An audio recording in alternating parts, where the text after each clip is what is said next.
I'm gonna try this stuff here. It's pineapple. It sucked me in because, like I said, pineapple. So I thought it was like a mask where you like just lay it on your face, but apparently it's this like gel. And I don't like do this. Aurora's done it for me, and I paid her to do that because if there's anyone that knows about self-care, that's my baby, Aurora. She's very good to herself. In some ways, she's rough on herself, just like me, because we're firstborn.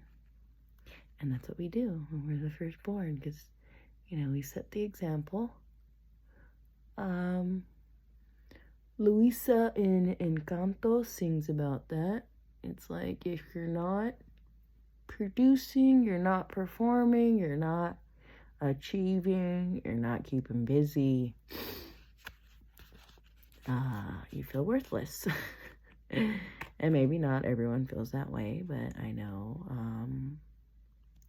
there's a good bit of us that do feel that way. Because, the first child, having your first child is stressful. You never had a kid before. Maybe you've helped, like, I got gel all on my hair.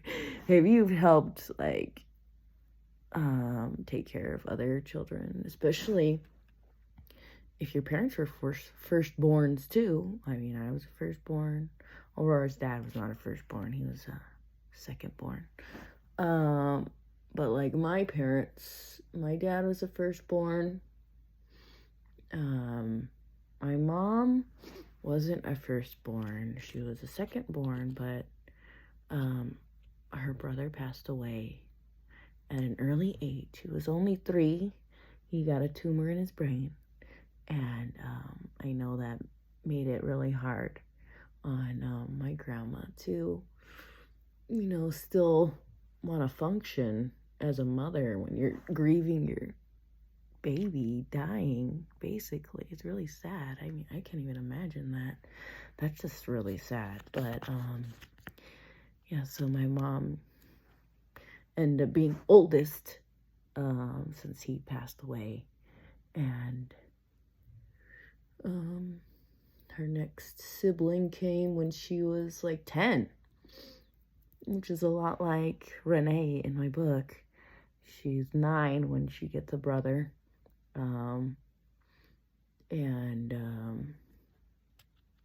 Yeah, so like I said, my book is based on real life.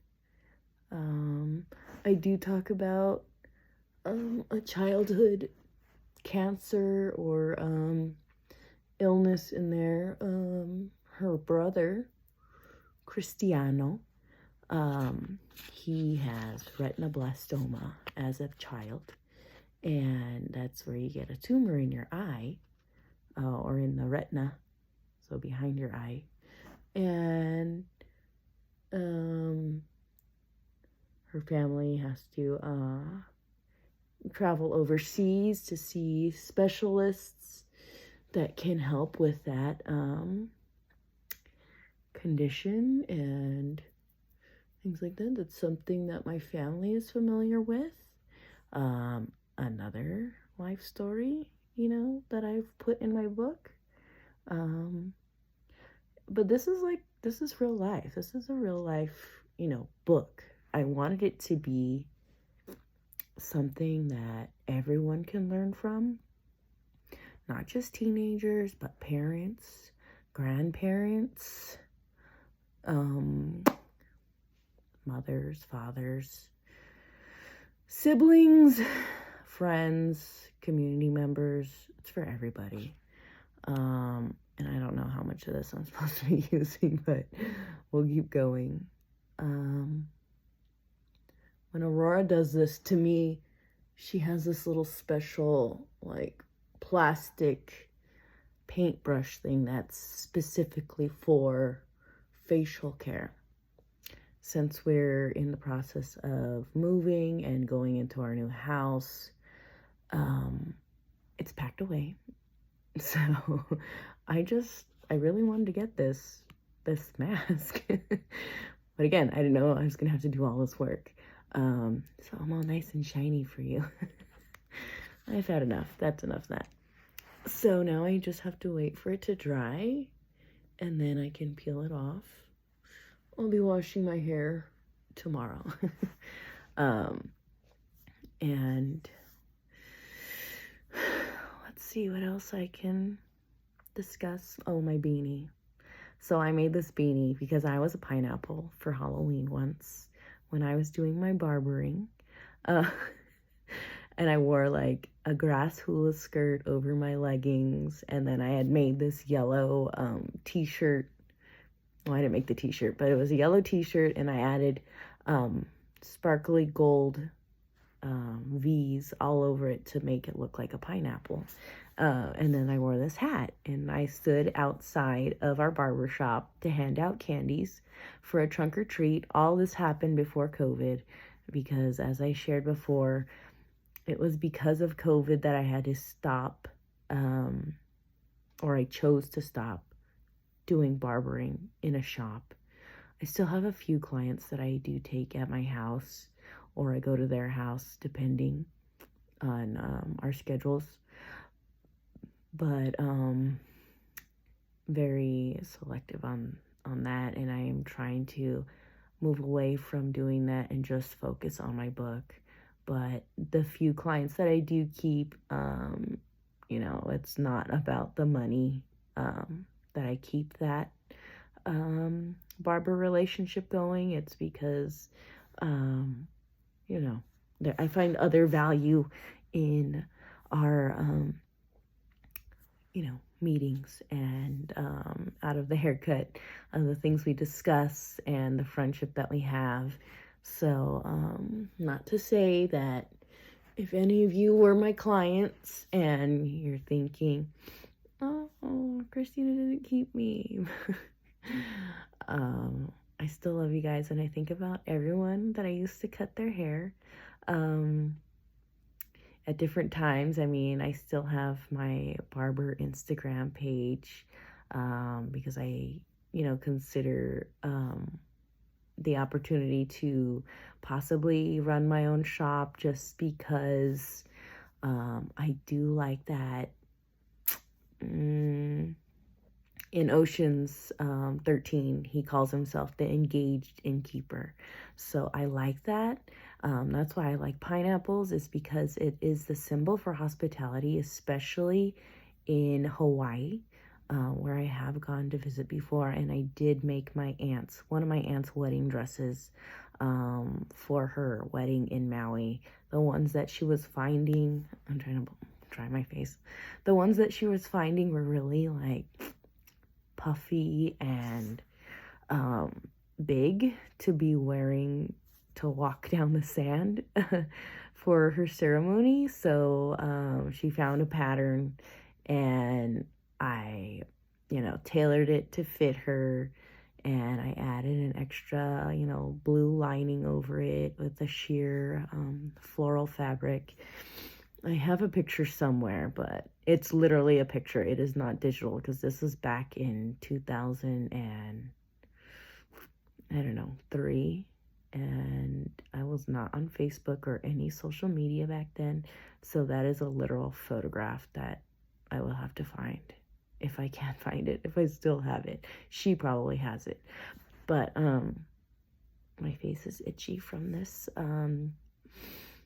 Not like an irritating because of the chemicals. It's just because I just have an itch and I don't want to scratch it because I have to wait for this mask to dry. But yeah, those are just some memories and things that I've done. Sewing, graphic design. I still do some of my own custom clothing other than hats. Shirts, I modify my jackets and my sleeves. Sometimes I'll find that I need, or I'm looking for a certain look for one of the events I go to, and I'm trying to find, this accessory or outfit, and I'm not finding it, so I have to make it myself, and I modify clothing items to do that. I did that for the Oktoberfest in October, obviously, for a charity event. And then I made a little coat for the Rancho Cucamonga chamber event, the gala.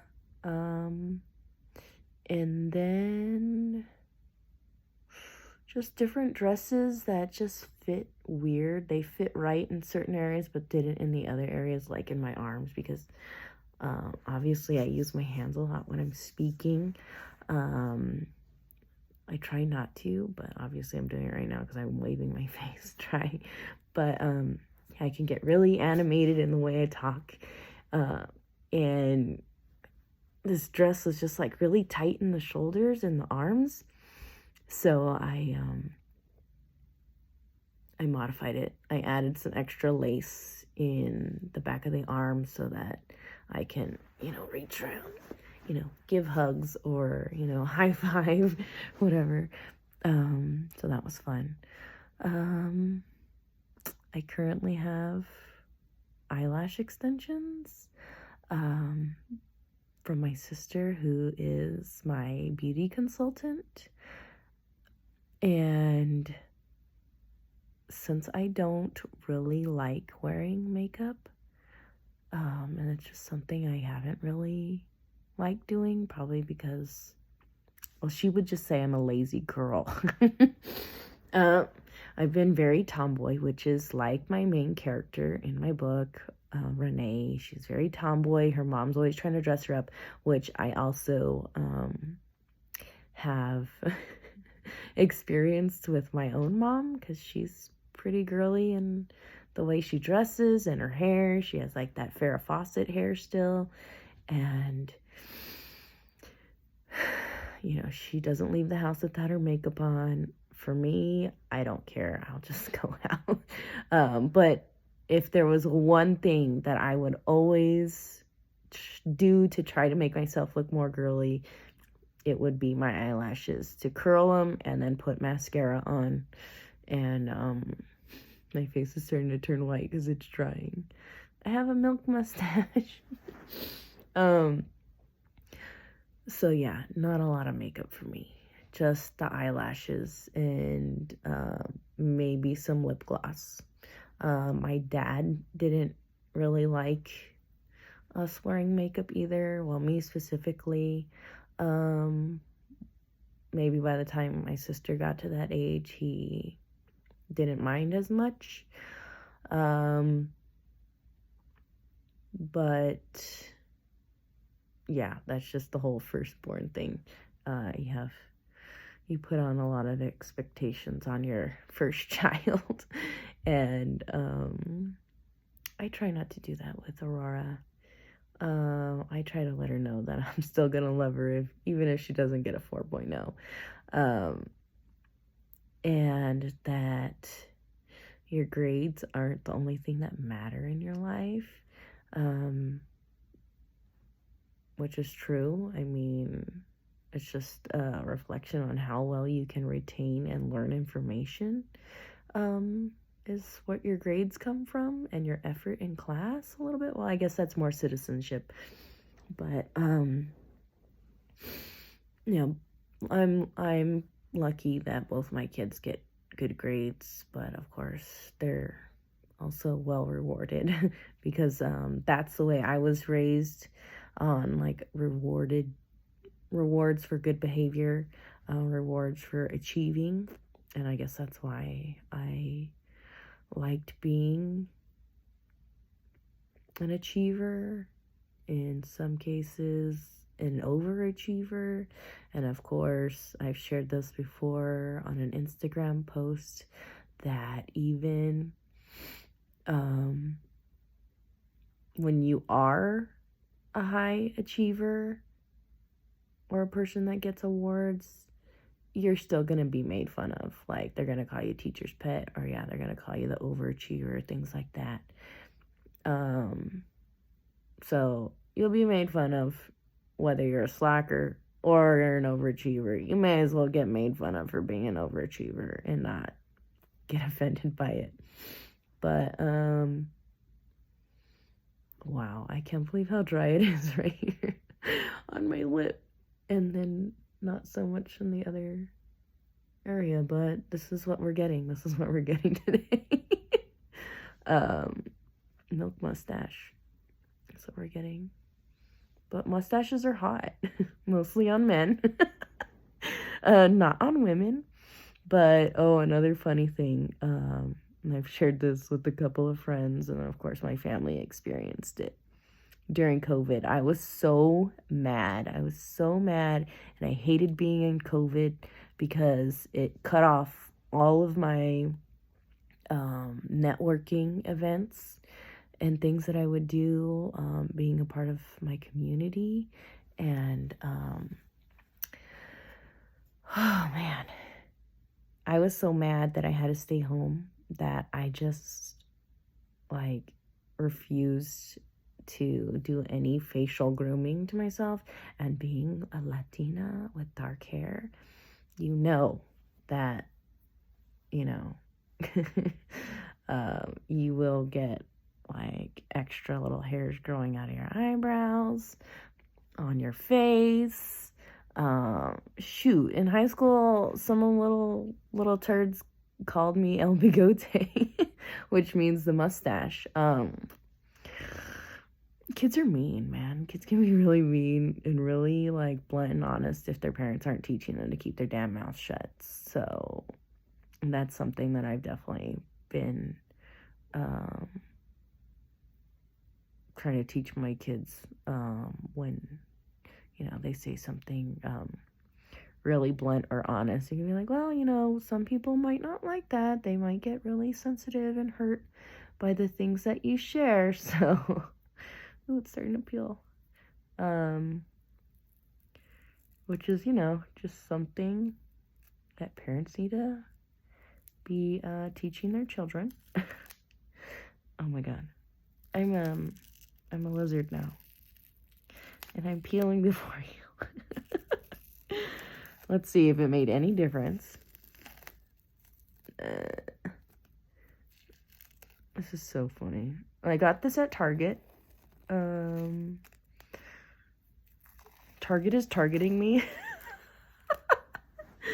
Because when I shop, I usually just go in and get what I need and then get out. I shop with a list, which helps me budget and save because, I do like to be good with my money, because if I wasn't, I would not have, the money and the savings put aside to do any of these little book goals and getting my book printed locally and distributed by myself in my, well, at the time it was my mama van, before I got the hybrid, since I obviously was doing a lot more driving, and then my family situation changed, so I did go to the hybrid because, sometimes I drive to Beverly Hills, and I plan on going there a lot more, and a lot of other places, especially in California, because I love to travel California. At one point, like I shared before, my aunt got married in Maui, and I did want to move to Maui when I was done with college, but I did change my mind because something inside was saying that I was not done with California, and that was back in 2005. And of course, some of my friends protested that they didn't want me to go to Maui, but I really did enjoy that trip, obviously, and I guess the pineapple thing stuck with me, and plus I really like that movie 50 First Dates, and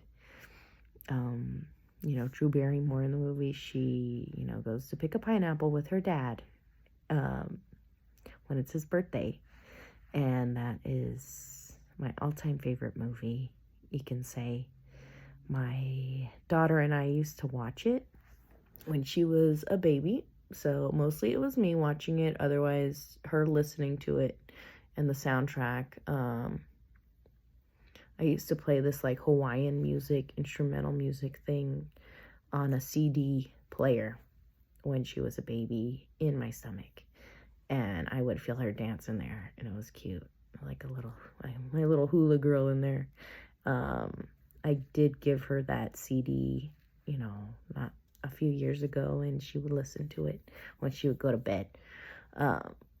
So that's just some fun little stories from my life and about my pineapple obsession, a little bit about my book, a little bit about growing up and school and friends and traveling, and maybe a little bit about beauty care. Oh my gosh, my hair is pretty crusty, gross. But hey, I smell like pineapple. Pineapples are healthy for you. So it is winter. You should definitely be eating your pineapple to get your vitamins in, because now I'm talking like a mother. But mostly as a friend, because if you don't have a friend telling you this, who the hell else is going to tell you? I'm sorry I said the H word. I know some of you don't care, but in case, the younger crowds are listening, I try not to use profanity. If you're not my kid, then it's not for me to corrupt your brain. I only do that to my own kids. So, thank you for watching. Thank you for tuning in to my YouTube channel. Thank you for supporting my book if you have done that. If you haven't, I will be waiting for you to support my book. It is on Amazon. If you just even Google Ren, R-E-N, The Arrival, it'll pop up everywhere, all on the Google search page. I'm on Facebook, Instagram, TikTok, and YouTube, obviously. I'm gonna go throw away my peelings and I'm gonna go to bed now. So have a great night or day wherever you are, and remember to be hospitable, because that's what pineapples do. That's what they symbolize, and that's what I do. I try to be hospitable, and I will talk to you next time. Good night.